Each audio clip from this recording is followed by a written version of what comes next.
Bayram İbrahimov, Kuzey Makedonya'dan, Doğu bölgesinden şu anda İstanbul'a geldik. Gerçekten çok güzel bir duygu.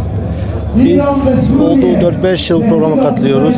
Gerçekten Peygamber Efendimiz sallallahu aleyhi ve sellem'i anma programını böyle güzel bir programa biz davet ettikleri için çok teşekkür ederiz.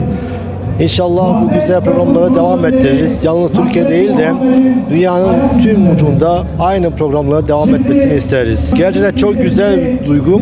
Biz ilk defa İstanbul'a katıldık. Normalde Diyarbakır'a katılıyorduk.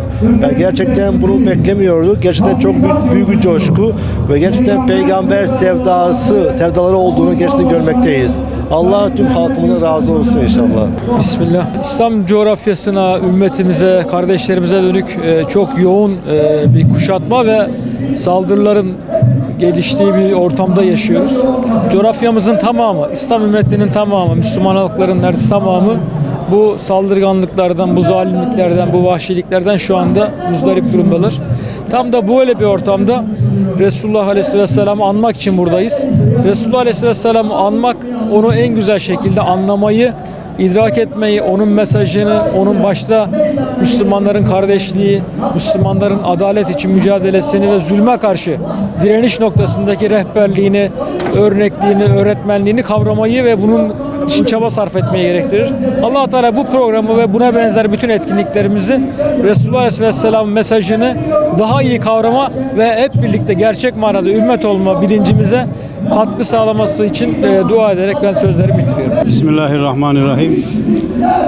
Öncelikle Peygamber Sevdalıları Vakfı'na her yıl düzenlediği bu program için çok teşekkür ediyorum.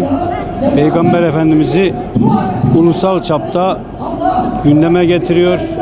Peygamber Efendimiz'in insanımız tarafından anlaşılması, hatırlanmasını sağlıyor.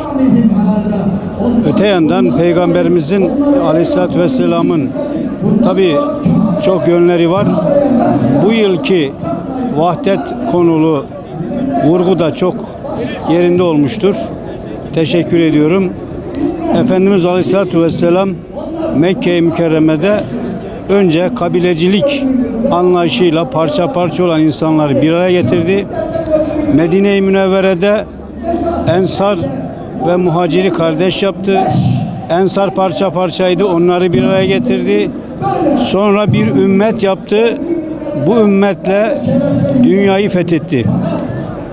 İslam yine bu şekilde Efendimiz Aleyhisselatü Vesselam'ın izinde, onun koyduğu ilkelerle inşallah tekrar eski o saffetli günlerini görecektir. Son olarak Üstadımız Necip Fazıl Kısaküre'nin müjdecim, kurtarıcım, efendim, peygamberim, sana uymayan ölçü hayat olsa teperim mısralarıyla bitirmek istiyorum. Rabbim bizi onun izinde yürüyenlerden eylesin. Vahdet kelimesi bence önemli bir kelime. Çünkü Müslümanlar son 200 senede paramparça edildiğinden beridir. Özellikle ulus devletin inşa edilmesiyle birlikte İslam İmparatorluğu yıkıldıktan ve parçalandıktan beridir zillet altında yaşıyoruz. Bunu özellikle Amerika'nın ve İsrail'in son İran saldırılarından sonra parça parça kaldığımızda başımıza neyin geleceğini de hem teorik hem pratikte bir kez daha tecrübe etmiş bulunuyoruz. Programı Vahdet başlığı altında düzenlemeniz de bu açıdan önemli. Hem Türkiye'de hem diğer ülkelerde hala bu ırkçılık belası üzerinden birbirimize karşı nefret söylemleri ürettiğimizi ve o vahdeti engelleyen ulus devlet inşası sürecinden kurtulamadığımızı fark ediyorum. Mesela İran'a İsrail saldırı yapıyor. Burada hemen ama İran'da zamanında şöyle katliamlar yapmıştı diye orada vurulan 20 yaşında, 15 yaşındaki çocukların cinayetlerini bir şekilde yok saymaya çalışıyor. Bizim artık yapılan soykırımları tabii ki görmezden gelmeyerek, önceden yapılan katliamları görmezden gelmeyerek ama helalleşip bir tevhid bayrağı altında birleşerek yeniden güç temerküz etmemiz ve eski İslam İmparatorluğu dönemine, emperyal gücümüze dönmemiz gerekiyor. Bunun da tek yolu vahdet dediğimiz, tevhid dediğimiz şeyden geçiyor. Bu kavram bence de önemli. Ben de son neredeyse 2,5-3 aydır bu kavram üzerine bir kitap yazmakla uğraşıyorum. İnşallah çıktığında da bunu kamuoyuyla paylaşırım. Çok teşekkür ederim bana mikrofon uzattığınız için. Programa çağırdığınız için de çok teşekkür ederim. Öncelikle bu güzel, bereketli program hem Türkiye Müslümanlarına hem İslam ümmetine mübarek olsun.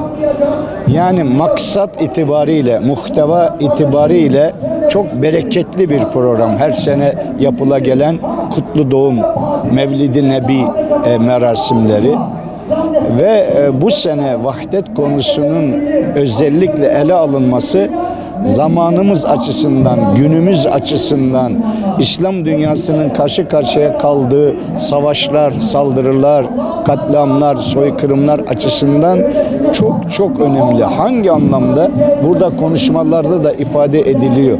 Bugün eğer Siyonist rejim, Amerika, İslam beldelerine, Müslüman halklara, Gazze'ye, Yemen'e, Lübnan'a, İran'a alçakça ve barbarca saldırabiliyorsa, bu cüreti kendinde bulabiliyorsa, İslam dünyasının dağınıklığından, İslam dünyasının parça parça oluşundan, İslam dünyasında vahdet şuurunun ve vahdet amelinin, yani fiili bir vahdetin olmamasından istifade ederek bunu yapıyor. Rahmetli İmam Hümeyni'nin dediği gibi her Müslüman bir kovası dökse İsrail'e sel alırdı. Yani bu Siyonist rejimin 2 sene boyunca Gazze'de ne büyük katliamlar yaptığını, nasıl bir soykırımlar işlediğini hepimiz gördük. Bütün dünya gördü. Canlı yayınlarda izledik. Niçin bunlar bu cüreti buldular kendilerine? Acaba İslam ülkelerinin ve Müslüman halkların gücü Siyonist düşmana baş etmeye yetmez miydi? Acaba Müslümanlarda birlik, beraberlik, dayanışma olmuş olsaydı, meydanlar birleşmiş olsaydı, yürekler ve yüreklerin yanında bilekler birleşmiş olsaydı, büyük şeytan Amerika ve Siyonist rejim bu cinayet ve tecavüz ve katliamlara cüret edebilirler miydi? Dolayısıyla Hz. Resul-i Ekrem'i anıyor olmak, Resulullah'ın ümmetini de düşünmemizi beraberine getirir. Resul-i Ekrem bu ümmetin babasıdır. Biz de bu ümmet ailesinin fertleriyiz, bireyleriyiz. Dolayısıyla Hz. Resul-i Ekrem aleyhissalatü vesselam ile ilgili Kur'an'da şu ayet-i kerime var.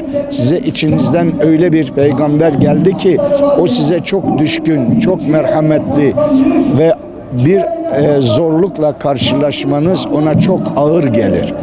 O Rauf'tur, Rahim'dir. Allah kendi isimlerini Hazreti Peygamber'e veriyor. Ve Resul-i Ekrem'in ümmeti neyle karşı karşıya? Bu en çok Resulullah'ın yüreğini parçalıyor. Üstad Mutahhari'nin bir sözü var. Filistin üzerinde konuşurken diyordu ki Resulullah Medine'de kabrinde sızlanıyor diyordu. Dolayısıyla bizler Resulullah'ı andığımız yerde, Resulullah'ı yad ettiğimiz yerde, Resulullah'ın bayrağı altında olduğumuzu söylediğimiz yerde Resulullah'ın ümmetine bir bütün olarak sahip çıkma sorumluluğumuzla karşı karşıyayız. Resulullah'ın ümmetini Kur'an ya eyyühellezine amenu diye tanımlıyor. Ey iman edenler diye tanımlıyor. Ey Türkler, ey Kürtler, Araplar, Peştunlar, Tacikler, Arnavut, Boşnak, Özbek bu şekilde tanımlamıyor. Şii ya da Sünni diye tanımlamıyor. Ey iman edenler de tanımlıyor. Dolayısıyla bugün İslam ümmeti tek bir aile olarak, tek bir yumruk, tek bilek olarak hareket etmesi Kur'an'ın emridir. Bu bir siyasi görüş, siyasi proje değildir. Bu ilahi bir emirdir. Kur'an buyuruyor bunu. Kur'an istiyor bizden bunu. Kur'an bizden bekliyor bunu. Dolayısıyla Resul-i Ekrem bizden bunu istiyor. Kur'an, Resul-i Ekrem bizden bu sorumluluklarımızı kuşanmamızı bekliyor. Onun için vahdet meselesi taktik meselesi değildir. Vahdet meselesi bir takım ortak çıkarlarda omuz omuza verip daha sonra sen kendi yoluna ben kendi yoluma diyeceğimiz bir mesele değildir. Vahdet imanımızla birlikte kıyamet gününe kadar var olacak bir ilahi sorumluluktur. Bir ibadet halidir. Vahdet hali Allah'a kulluktur aynı zamanda. Nasıl ki Allahu Teala bize "Ekûmus salah" buyuruyor, namazı ikame edin diye buyuruyor. Aynı şekilde ümmet birliğini de ikame etmeyi Allah bizden emrediyor. Dolayısıyla namazı kılmak da Allah'a kulluktur. Ümmetin birliğini, dirliğini ayakta tutmak da Allah'ın Kur'an'dan bizler beklediği. Onun için buradaki bu peygamber sevdalılarını düzenlediği bu amacıyla, maksadıyla, muhtevasıyla vahdeti ele alan bu program gerçekten öğretici, uyarıcı ve irşad edicidir. Ve inşallah bu bütün Müslüman halklarda, İslam toplumlarında, İslam kesimlerinde güçlü bir şekilde volkan gürlemesi gibi, sıra dağlar gibi omuz omuza verip, volkanlar gibi gürleyip, İslam'ın ve ümmetin azılı ve azgın düşmanlarına karşı inşallah İslam ümmeti zaferlerden zaferlere yürüyecek. Bunun ilk menzili Kudüs'ümüzün özgürleşmesi, denizden nehire bütün Filistin'in kurtuluşu ve büyük şeytan Amerika'nın İslam dünyasından tamamen sökülüp atılmasını beraberine getirecek. Elbette ki Allah nurunu tamamlayacak. Elbette ki Allah dinini bütün dinler üstün dinlere karşı üstün kılacak.